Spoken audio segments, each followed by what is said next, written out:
Okey, kalau korang tengah mencari seluar untuk aktiviti bersukan, bersenam ataupun untuk riadah, yang ni mungkin sesuai. Okey, Assalamualaikum dan selamat sejahtera. Jumpa lagi dekat channel My Car Journey. So, hari ni saya nak buat satu lagi video simple lah, unboxing dan juga simple review. Ni seluar daripada Milbus. Okey, ni actually adalah first time saya nak try seluar daripada brand Milbus ni. Okey, so dia punya packaging pun nice. Dia ada logo kat sini, dia nampak proper lah dia punya parcel dia. Okay, so dalam ni akan dapat satu lagi plastik, tapi plastik yang biasa macam ni. Okay, dia basic saja packaging dia. So kita buka dulu. Seluar ni memang saya untuk pakai daily lah, pakai dekat rumah, even nak pergi brisk walk ke boleh pakai seluar ni lah. Yang ni saya ambil warna hijau. Ni dia punya size dia. Okay, ni dia punya seluar dia. Okay, dia punya kain dia nipis je, dia tak tebal sangat pun. Okay, so dia punya size dia, yang ni ikutkan sebenarnya yang saya beli ni, dia seluar yang 7/8. Dia ikutkan dia lagi panjang daripada seluar yang 3/4 lah. So yang dia punya size pun, yang ni saya ambil 2XL. Tapi bila saya tengok kat sini, size dia agak kecil sebenarnya. Saya pun tak sure saya muat ke tidak, jadi saya try lah.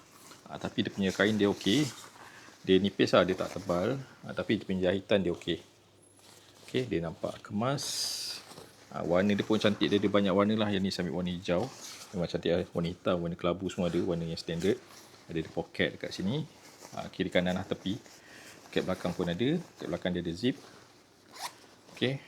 Satu je lah poket belakang. Yang ni sebelah sini. Poket tepi dia tak ada zip. So dia punya bawah dia jenis loose, dia tak ada getah. Pinggang dia jenis getah macam ni. Dia ada tali macam ni. Tali dia pun okey, jenis macam ni, yang memang dia susah lah nak termasuk ke dalam. Okey, so dia punya pinggang elastik okey. Dia punya kain pun pasti dia jenis yang cepat kering lah, sesuai untuk buat aktiviti bersenam.